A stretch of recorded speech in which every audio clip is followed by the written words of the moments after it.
is phenomenal. City have been outstanding, but they've still conceded chances to this unbelievable collection of Real Madrid talent. But at half-time here at the Etihad Stadium, it is so far so good.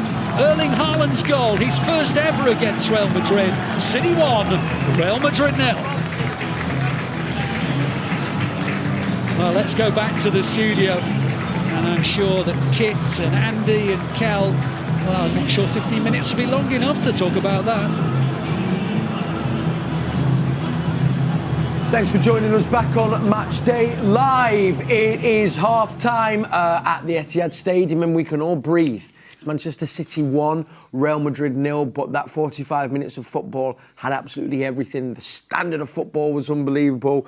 Kit, have you quite caught your breath? How are we feeling after that? Just about. I think, exhausted, to be honest. And I've just sat here watching it. But it's at a frantic pace. And obviously both teams have had opportunities and chances, been quite open. I mean, the worrying thing for me now is seeing Akanji limping off there. So how he's going to be, because City have defended well overall, and they've had to, because Real Madrid have got such a threat going forward. Yeah. But obviously, brilliantly, we've got our noses in front. We have indeed. Manchester City 1, Real Madrid 0, current score. But it hasn't been that easy, and you could say actually both teams, maybe one or two more, Real Madrid could have been on the score sheet. It has been very much, a fairly balanced game, I'd say, Andy. Yeah, I think, we're in a good position at 1-0 because I think they've had better opportunities, Kel. Yeah. The initial, the little nutmegs on Diaz from Vinicius, and then the ball through for Mbappe. Okay. You'd think, after we'd started so well that first 10 minutes, we looked like we were just controlling the game, and then one little moment of brilliance, and then, then we gave the ball away, turnover possession, and another great opportunity. It's been very, very, looking at the stats there now, it's been very, very evenly balanced. But what a threat they are on the turnover possession. There's so much talent there. But I honestly think, Kel, that we can be better. And I think we've got another 2 levels we can go up, because when we do get into the final third, even the little run from Gvardiol, there's nobody picking him up. There's a couple of times that Foden has ran off the back of the fullback. He's not been put in. Yeah. De Bruyne has found little pockets. So they're all over the place at the back. It's how we're going to affect that. Can even see here, though, I mean, you'd probably say Real Madrid probably will be getting their gutted that they've not hit the back of the net, even the fact they've had three more attempts than us. Obviously, we've had one more on target, but it does feel a few of them that have gone off target on another day probably might have on the back of the net. Yeah, well, you see the ball coming to Mbappe like that on his right foot, in that inside left position, if you like, his favoured position. How many times have we seen them bend that into the far corner, and he just gets underneath it too much and it's over the bar. So they'll be disappointed. They've had some good opportunities, but then so have we. When we started getting on top and creating, and you mentioned Vardy, a couple of his runs, I mean, for the goal, sensational, but he'd done it a couple of times after that as well. Yeah. And as Andy says, who picks up your left back when he comes infield and then makes a forward run? It's difficult to do. People have got their almost assigned men for picking up for runners, but suddenly when it's your left back inside and making a run like that, and he times it so well as well. Yeah. And when he goes with real pace and real purpose, and the timing's superb, and that's what led to the goal. Yeah, I mean, off that, and Guardiola, I think, arguably probably one of our men of the match of that first half. But Kit set us up there, lovely. He'd picked up the ball in the left back position. Then Andy, you can talk us through the rest. Well, it was a great passage of play. I think it was De Bruyne came out onto the left and just came in and reversed the ball, or it was Gvardiol, and Haaland's gone into the channel and sort of stretched, got them going back towards goal. And then when you go further up the pitch and you turn back out, you then created space. The ball come back to Jack, and it's just a wonderful ball. Exactly the same sort of weighted pass that for De Bruyne's goal at the weekend. Yes, wonderful pass, and then great appreciation, from Guardiola, what's around him, and it was perfection. The ball, the touch, the finish was just perfect, and that is hard to stop as a back four when it's that good. Yeah, and it was so accomplished from Haaland. It was just a effortless stroke into the corner, and then we had that sort of 4 minutes waiting.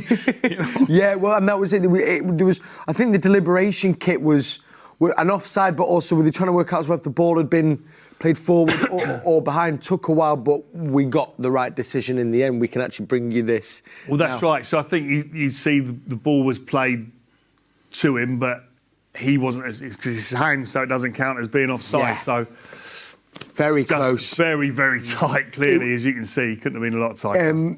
That's probably why it did end up taking 3-4 minutes, which is why we had 4 minutes on added time. Sadly, not long after that, and I know you mentioned Akanji, shame to see Jack Grealish go off the pitch. It seemed like it was maybe the groin. I think so. Like. Just before he went down and went off, he made a run forward, just chasing the ball that ended up going out of play for a goal kick, I think. And you can see when he didn't look quite right then. So I'm not quite sure what it was he's done, but he picked it up slightly earlier. And so it's worrying for him, and it's such a shame because he's quite influential in the game as well. And as you say, Cal did an absolutely fantastic pass for the goal. Yeah. Great ball. It was a shame. We obviously wish Jack the best and hope it isn't too bad and a speedy recovery. I felt then after that, Andy, it was something that you both spoke about in our pre-match show, trying to control possession. Then it suddenly felt after that opening 20-25 minutes, I did feel we had 10-15 minutes where it was what City kind of are known for doing to aplomb, which is that game management, keeping the ball. I felt that was a strong 15-20 minutes. Ideally, we'd probably need a bit more of that in the second half to manage the game a bit, Andy. Yeah, I thought they kept the ball great. You know, they used Edison, came back out and kind of like played around, you know, continually from left to right, right to left, just trying to find little pockets of space. And the game did settle down and, you know, but the last sort of 5-8 minutes there, it really, really picked up the speed again. And there was a block tackle where Vinicius got into a wide area and Akanji ushered him into a corner there and blocked. And as he's blocked, I think he's... At the time, I said that looks because he grabbed his groin. Straight away. It looked like it's like a block and he's just got a little pool there. And it looks like, you know, that I think, we won't see him second half. No. I'd be very, very surprised if he comes back out. And that is really a reflection of this season. I know we were talking so much about the start before the programme, actually, in relation to the amount of changes that we've had to make, not just game to game, but in game. Yeah. So you just lose that, you know, that fluent, that rhythm that you're having. And yeah, it's going to be tough, and I'm trying to rack my brain now to see what. Well, that'd be interesting. I think as well we're going to be able to just take a little. It's like I think that was Jack there just after the. It was during a Haaland celebration. Actually, it looks like that Jack maybe has picked up on his slight little knock there, which is such a shame, as you said, Kit, given his current form. If then Akanji went off, obviously, if he doesn't come back out, which is looking like he won't. What do we think potentially I mean, there's lots of different options, but it'd be interesting to see what you think the change could be if Akanji can't carry on. I mean, Núñez has been playing full-back a lot lately, but I would be worried, to be honest, seeing him at right back against Vinicius Junior. So it's obviously it'd be Pep's call what he's thinking, and he knows his players better than us. Still, Kit. So could John be the one to drop in? I would think. Could John go into centre half and just get Ake, go and just stop him? Yeah. 45 minutes. Don't give him a kick. Yes. Literally man mark him and take him out. You know. And then maybe bring on. Kovacic. I thought would give us that midfield.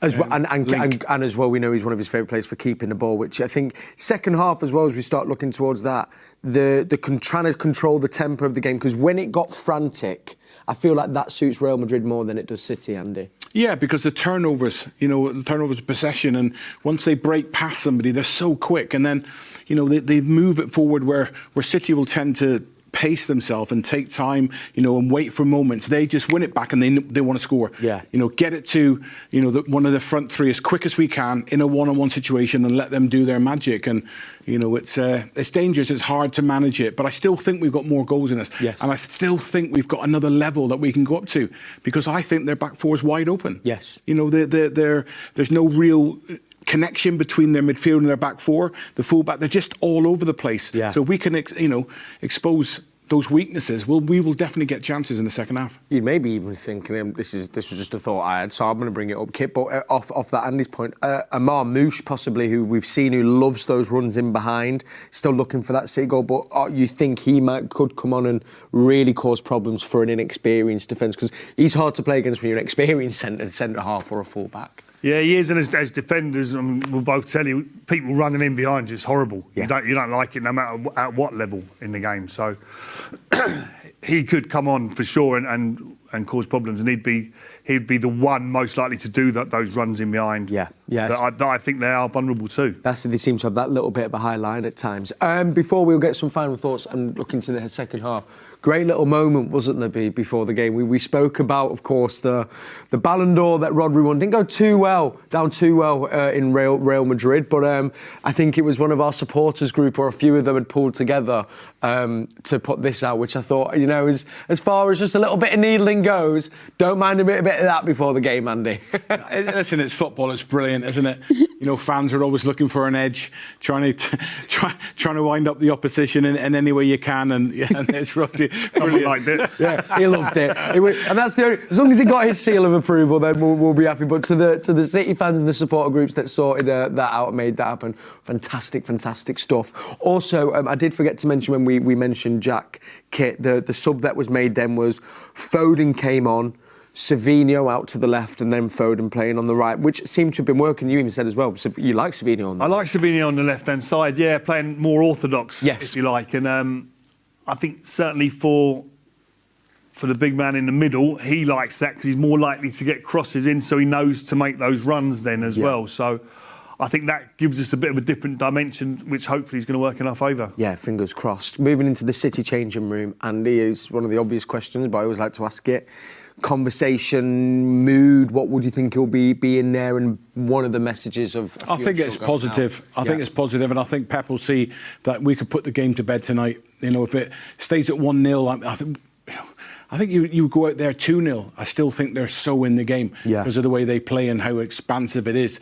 But, just keep moving the ball. Be patient, be disciplined, keep your desire to get back behind the ball every time we lose it, and as long as that energy's on the pitch and everybody's reacting, there's an immediate anticipation rather than reaction. Yes. So everybody's at. And then, we still got key players on there who can communicate and can make sure that everybody else is working. I don't want to lose Diaz. You don't lose them voices, John, who pulls everything around. Yes. And gets everybody back into shape. And keep that discipline and believe that we're going to get opportunities, and we will get opportunities. Yeah, and conversely as well, probably Ancelotti within their dressing room, they're probably saying we've maybe been unlucky not to score, so we've got to be wary as well. They're going to come out and also will definitely be wanting to probably bring at least one goal with them back. Well, like we said, both teams had spells in that first half where they were on top and in charge, and that's when you really need to ideally score your goals, maximise that spell that you've had and get a goal on the board. Yeah. And we did.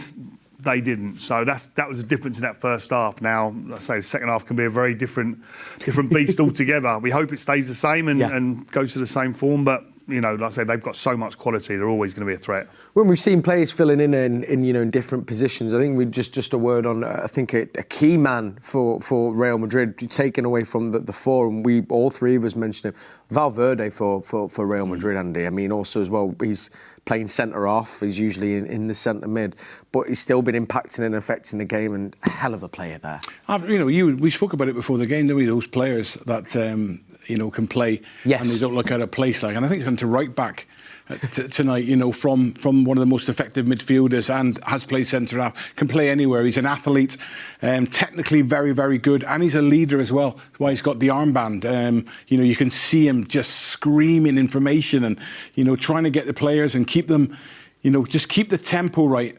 Because they'll believe from that first 45 minutes that they're thoroughly in this game and know that they're probably going to get more chances. Fingers crossed. We can just see now, we're going to be handing back over to Alistair Mann, who will have your commentary with Michael Brown at the Etihad. These are the players making them out. We were just trying to see if we could maybe see, I don't know if we've missed anyone coming out early, if Akanji is coming back out, or if we will see a change. Ruben Diaz there giving some final instructions. You never know, that man there just walking past. Jeremy Doku might come onto the pitch. We might see if there is a change or if he is able to carry on. But Alistair Mann and your commentary will be able to bring you that. So make sure you come join us at full time. It's currently Manchester City 1, Real Madrid 0. All good so far here in Manchester. Let's hope that continues come full time. Thanks, Andy. Thanks, Kit. See you at full time. See you at full time. Enjoy the second half.